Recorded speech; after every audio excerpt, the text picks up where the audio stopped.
Marx a dit des choses qui restent valables quand on les regarde. Sans a priori. Sans chercher à faire de l'antimarxisme primaire. Quand on regarde la situation sociale, tout ça, on voit bien que malgré tout, Marx reste valable pour pas mal de trucs en ce qui concerne les conditions de travail, les rapports avec le patron, les acquis sociaux, le partage du temps de travail, tout ça. Il doit bien y avoir quelque chose de vrai dans cette histoire de lutte des classes. Et va dire à un mec qui a plus de boulot que le capitalisme, c'est mieux que Marx? Hein, les gars? D'après moi, on comprend mieux Marx quand on s'est fait licencier. Et c'est la fin de la journée. Le moins que l'on puisse dire, c'est que vous ne perdez pas de temps. Il est 5 heures? Je n'en disconviens pas. Il est effectivement 5 heures. Permettez-moi seulement de vous faire remarquer que demain matin, il sera 8 heures. Permettez-moi de vous faire remarquer que vous pénétrez dans ce bureau à 8 heures et 1 minute. Je comprends tout à fait qu'à 17 heures, il vous faille partir à la seconde selon une ponctualité tout à votre honneur.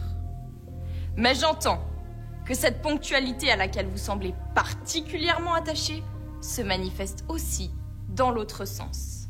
Je voudrais remarquer qu'en quittant le bureau à 5 heures, il me faut quelques minutes pour sortir de l'entreprise. Si bien que le temps de reprendre mes affaires, retraverser les couloirs et finalement sortir de l'entreprise, il est dans les 5h05. Oh, j'aime les voir travailler. J'y resterai des heures. Oui, continue. Tu es à cheval sur les horaires, toi. Il n'y a jamais de temps mort avec toi. Les rendez-vous te prennent tout ton temps et tu n'as pas une minute à toi. Hein. Ne me bouscule pas. Tu es un travailleur de force. Oui, tu es un travailleur de force, un vrai staccanoviste, un forcené de travail. J'aime ta masse laborieuse. Continue. J'aime quand tu me besognes comme une bête de somme. T'es un vrai mulet. J'aime quand tu infliges à nos ébats une cadence infernale. Jamais de pause, non. Calme-toi, Jean-Louis, calme-toi. Cet homme ne te veut aucun mal. Quels sont ses vieilles peurs? S'il t'a montré les dents, c'est sa façon à lui de sourire. Il n'y a pas de quoi en faire une montagne.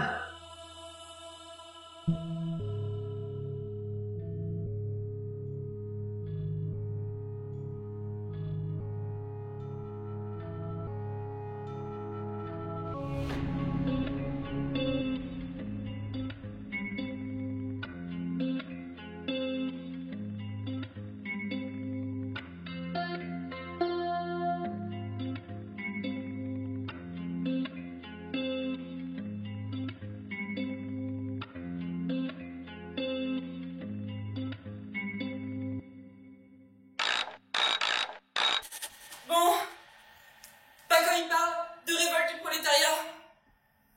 C'est pas rien? Ça vous interroge? Hein, les gars? Parce qu'il faut dire ce qu'il est. Le prolétariat. Je pose la question.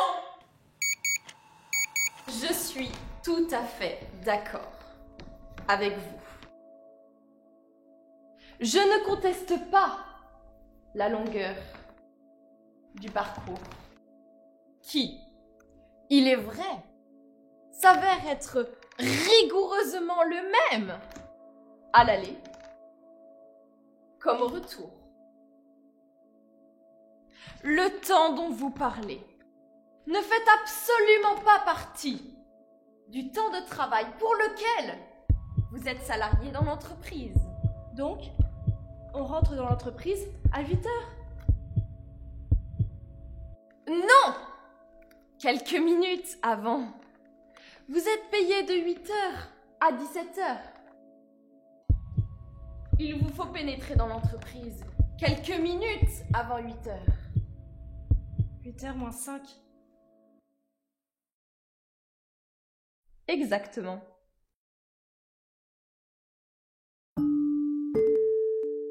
Tu as un travail. Tu t'es beaucoup battu. Ne l'oublie pas.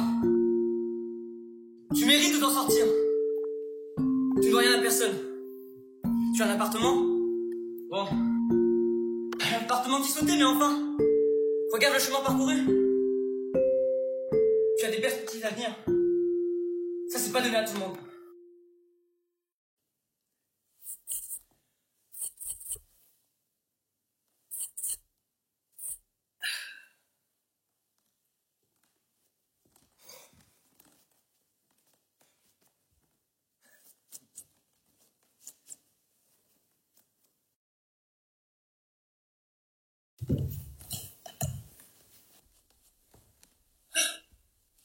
On ne part pas.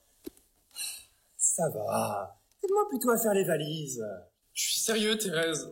On ne part pas. Berthier veut que je lui rende le dossier dans 3 jours. Je n'ai pas pu dire non.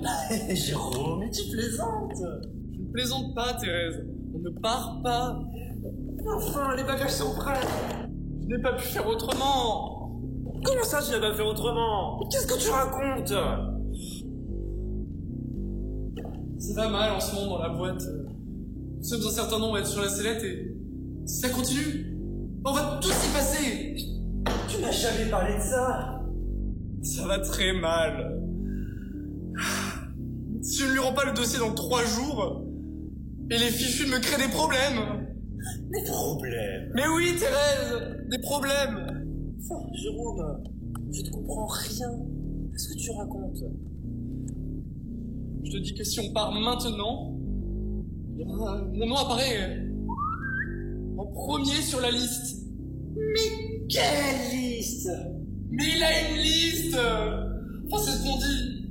Tout le monde serre les fesses à l'agence. Mais tu m'as jamais parlé de ça. C'est parce que je ne voulais pas t'inquiéter. Mais les billets. Mais les billets. Parce que les acquis, c'est pas inné. C'est acquis, justement. Alors ils font tout pour nous faire croire que Marx est mort. Mais nous, de notre point de vue, on aurait tort de le penser. Parce que... Comment dire? Oh, tu aimes retirer les fruits de ton labeur, comme un ouvrier consciencieux. Tu la tâche ne rebute pas, hein. Bon, évidemment, on peut aussi se poser aucune question. Et alors là, attention, ils rigolent bien parce qu'ils font tout pour nous faire croire que Marx est mort et qu'il n'y a plus rien à dire parce qu'il est mort. À la télévision, tous les jours, 2564 jours que Marx est mort.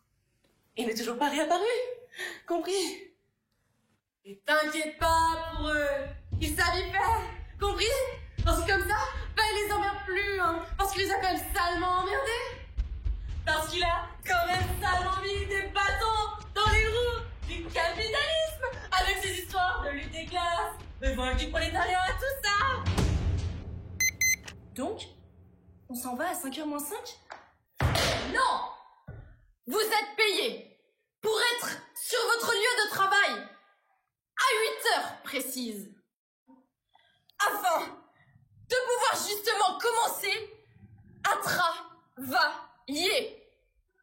Le temps que vous mettez à le parcourir ne rentre absolument pas en ligne de compte.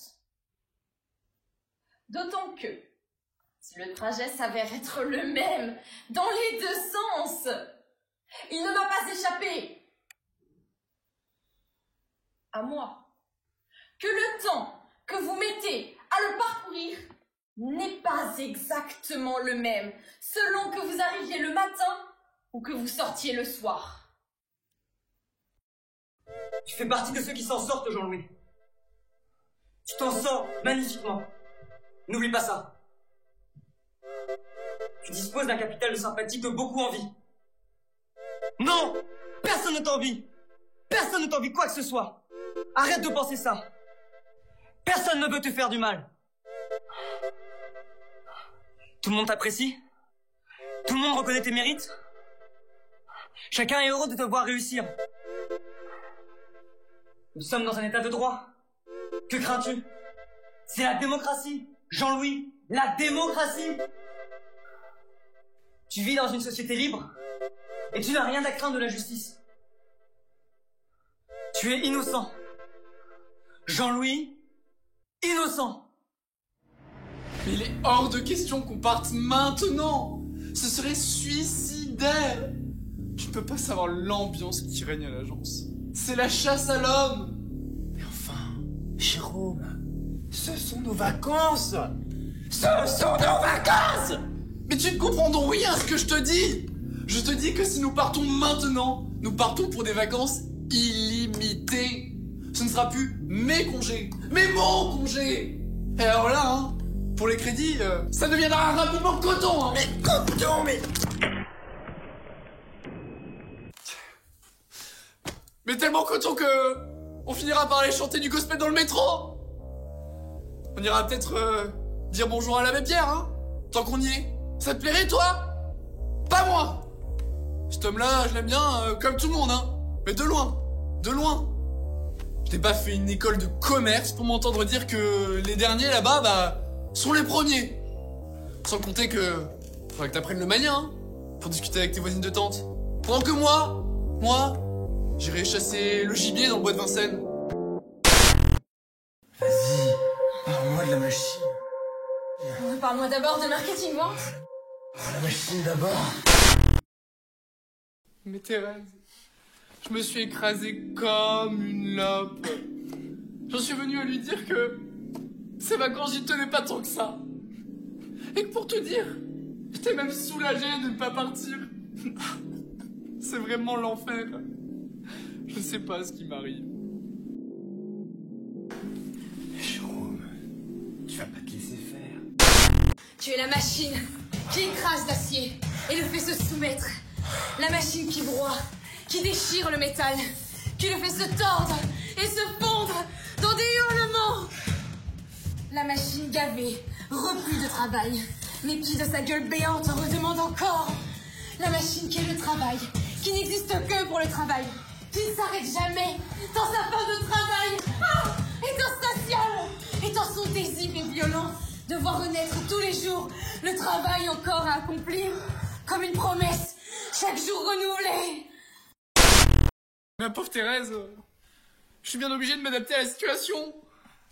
Berthier le répète tout le temps. En période de crise, survivront ceux qui savent s'adapter à la situation. Ce n'est plus l'adaptation ce qui me concerne. C'est de la révolution moléculaire. Je mute, Thérèse. Je me transforme. La langue, Thérèse. La langue. Et c'est qu'à la fin que j'étais d'extrême gauche. Il y a de quoi rire, hein, je te jure. Je suis passé maître en l'art de lécher les parties génitales. Ah, ça ne lui déplaît pas. Non. Bien au contraire, il leur demande. Mon petit Jérôme, vous pourriez bien m'apporter un petit café? Vous pourriez bien faire ceci, vous pouvez bien faire cela. Et allez donc. Avec son sourire mielleux là. Il veut ma peau. Je le sens. C'est personnel. Excuse-moi. Ça va, je comprends. Je ne peux pas faire autrement. Mais t'en fais pas. Pourquoi tu te mets toujours dans des états pareils? C'est juste un boulot. Ça se retrouve. Il suffit juste de traverser la route. C'est normal de réagir comme ça. Moi-même, j'ai mes propres états d'âme. En vérité, je ne supporte plus ma vie ici. Son bureau, c'est l'endroit le plus dangereux que je connaisse. Quand j'entre dans son bureau, j'ai l'impression de me retrouver dans la jungle. L'atmosphère devient subitement moite. Je me mets à transpirer et j'ai comme des palpitations. Il m'attend en souriant. Et je sais qu'un combat va commencer. Le pire, c'est quand il me parle de philosophie et qu'il m'oblige à répondre à ses divagations sur la vie, la mort. Je finis par me perdre sur le rapport entre le livre des morts tibétains, la physique quantique. Lui, il m'observe avec ses silences à la Brando dans Apocalypse Now. Non. Ma seule chance, c'est de continuer à lui lécher les pompes. Améliorer mon coup de langue. Mais qu'est-ce que tu veux que je fasse? Lui planquer mon poing dans la gueule et être viré sans indemnité? 2 ans. Il faut que je tienne 2 ans. Après, on y verra plus clair. Si je lâche bien, avec un peu de chance, j'aurai ma place. Et alors là, Thérèse, ça va changer. Qu'est-ce que tu en penses?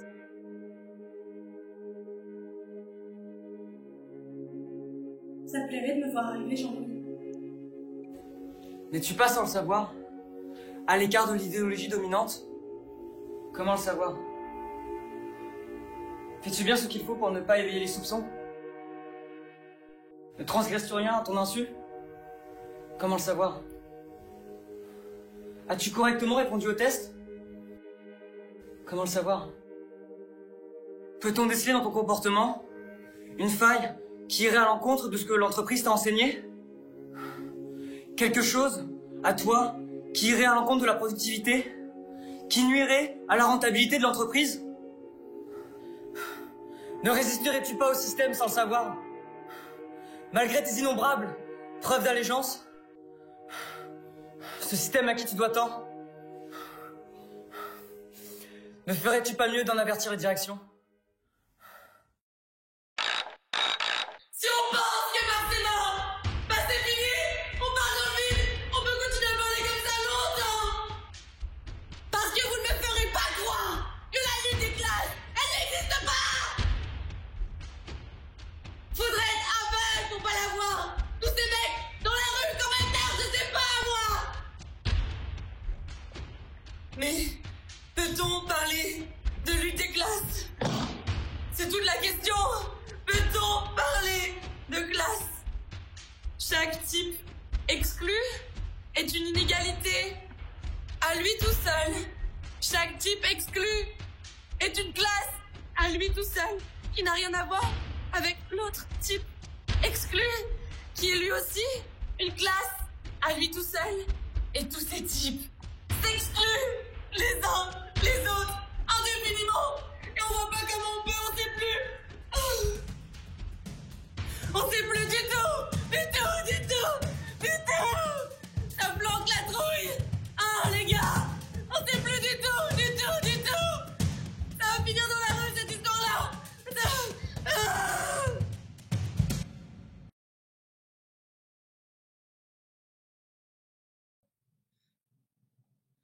On peut pas